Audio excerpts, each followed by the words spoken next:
Welcome to the deep dive. Ready to explore Japan?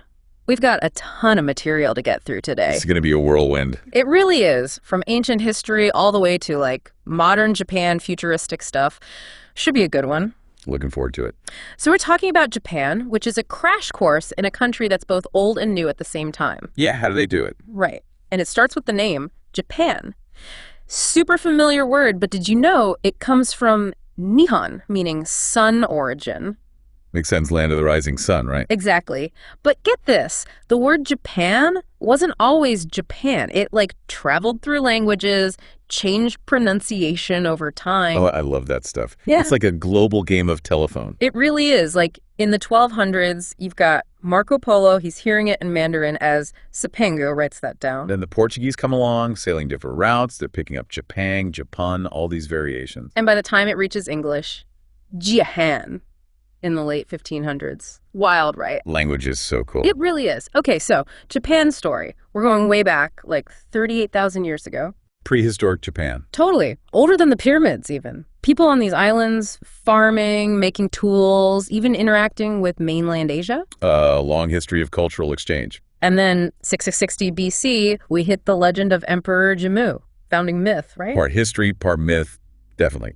But the key is, it creates this idea of an unbroken line of emperors from then till now. So even if it's not 100% true, it's still hugely important to their identity. Absolutely, like King Arthur for the British. Exactly. Speaking of which, getting to a unified Japan was complicated. Yeah, not exactly peaceful. You've got periods of trying to centralize power, the Taika reforms. Then the samurai come in, these warriors building their own power bases. And then the shogunates pop up, basically military dictators running things, but in the emperor's name. Which sets the stage for so much of what comes later. And one of those things, the Mongol invasions, late 1200s. Oh yeah, Kublai Khan, trying to conquer Japan, not once, but twice. And both times they're repelled. Talk about a turning point. It really cemented Japan's sense of itself as this distinct, resilient nation. Makes you think, well, Europe's having its medieval period, these huge events are going down on the other side of the world. Totally. And it shows how interconnected things are, even back then. For sure.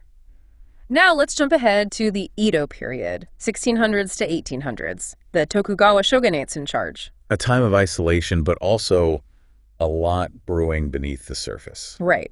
You've got Sakoku, the closed country policy, but at the same time. They're laying the groundwork for their economic rise, building roads, shipping networks, complex financial systems. Wait, seriously, complex financial systems back then? Oh, yeah. Rice brokers in Osaka were using futures contracts, stuff like that. Wow, that's wild. So closed off to the world, but internally, they're buzzing with activity. Like a pressure cooker just waiting to blow. And blow it did, because in 1853, Commodore Perry shows up with his American warships, open up. Talk about a rude awakening. Right.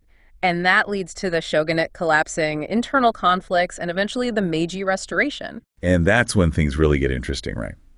Japan decides it needs to modernize, and fast, to compete on the world stage.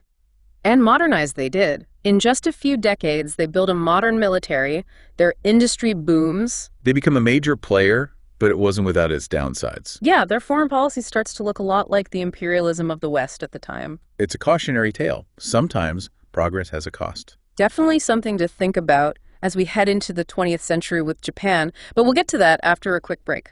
So here you have Japan entering the 20th century. Trying to find their place in a rapidly changing world, right? Exactly. And they're dealing with this legacy of the Meiji Restoration. Which had both good and bad sides, as we've talked about. For sure. But you see them emerge as this major world power. Fighting with the Allies in World War I, even. Right there with them. But then it takes a turn, doesn't it? Militarism starts to take hold. A dark chapter, no doubt. Leading up to World War II. And the devastation that came with it. Hiroshima, Nagasaki.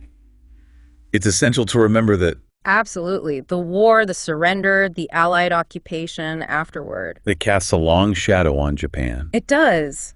But then they do something remarkable. The Japanese economic miracle, they call it. It's incredible to go from the ruins of war to an economic powerhouse that quickly. They were determined, that's for sure. A focus on education, technology. And a dedicated workforce too, right? I've heard stories. Oh, yeah. And their government was pushing investment, exports, They found their niche. electronics, cars, high-quality stuff the world wanted. So in a couple of decades, they completely turned things around. It's inspiring, almost. Almost. But then the 90s hit, and it's like they hit a wall. Economic stagnation, right. That bubble bursting did a number on them. It did. Real estate, stock prices, it all inflated like crazy, and then boom. Talk about a reality check. Even the strongest economies are vulnerable. No one's immune to the ups and downs. And as if that wasn't enough, 2011 happens. Oh man, the Toshoku earthquake, the tsunami, Fukushima. It's hard to even grasp the scale of it all. The human cost, the environmental damage, the economic hit. Just massive. It really makes you admire the resilience of the Japanese people. To go through all that and still keep going, definitely. Speaking of which, how does Japan even govern itself these days? It's a constitutional monarchy, isn't it? It is, but like a lot of things with Japan, it's a bit more complex than it seems on the surface. Oh, how so? Well, you've got the emperor, right? Yeah. Head of state. Right. But in reality, more of a symbolic figurehead. Okay, so like the Queen of England, kind of. Exactly. Yeah. The real political power rests with the prime minister. Who's the head of government, right? And they have a parliament too, don't they? They do. The Right. National Diet is what they call it. That's where the laws are made, the big decisions are debated. Makes sense. So similar structure to a lot of democratic countries, but then there's that whole thing with their military, right? Ah, yes. Article 9. Remember how we were talking about Japan's military expansionism earlier? Right. In the lead up to World War II. Well, after the war, when they were crafting their new constitution, they included this clause, Article 9. Basically, it says they renounce war as a national policy. So they can't declare war. Not offensively, no. Yeah. And they're not supposed to maintain what they call offensive military forces. So how does that work in practice? They have a military, don't they? They do, the Japan Self-Defense Forces. And it's not small either. But since World War II, they've primarily been used for, well, self-defense and disaster relief. So it's a bit of a paradox, isn't it? Powerful military, but constitutionally limited in how they can use it. Exactly. And it's a source of constant debate within Japan. I bet. Especially with everything going on in their part of the world. North Korea, China. Exactly. They've got real security concerns, but they're also bound by this commitment to pacifism. Talk about a balancing act. Makes you realize there's always more to learn, right? We've gone from like ancient emperors to modern economic puzzles, and it's just scratching the surface. It really is. Japan's a country that rewards curiosity, that's for sure. Big time. So before we wrap up, what were your big takeaways? Anything that really stuck with you? I think for me, it's how much history still matters in Japan today. Like the Edo period, the Meiji Restoration, World War II. It's all there, shaping how they see themselves and the world. That makes sense. It's like all those layers are still present, even in the 21st century. Exactly. It's not just dates and facts. It's like living memory almost. I like that, living memory. What about for you? Anything surprise you, honestly? I think just how resilient the Japanese people are. Earthquakes, tsunamis, war, economic struggles, and they always come back swinging. Can't keep them down. And Yeah. that spirit, that drive, it's kind of contagious, you know. Totally. It's inspiring. Okay, but we got to talk about this one last thing before we go. Hold up. So we mentioned how cool their cities are, right? Super crowded, but they make it work. And this encyclopedia entry mentioned Umetetsuchi. Umetetsuchi. It's land, but get this, it's land they've reclaimed from the sea, like literally pushed back the ocean to make more space. Whoa, that's intense. Right. Talk about engineering skills. But it also makes you wonder, how's that changed, how they see nature? Is it about harmony, or is there this tension there? Now, that's a question worth thinking about. Right. And on that note, we're out of time. That was our deep dive into Japan.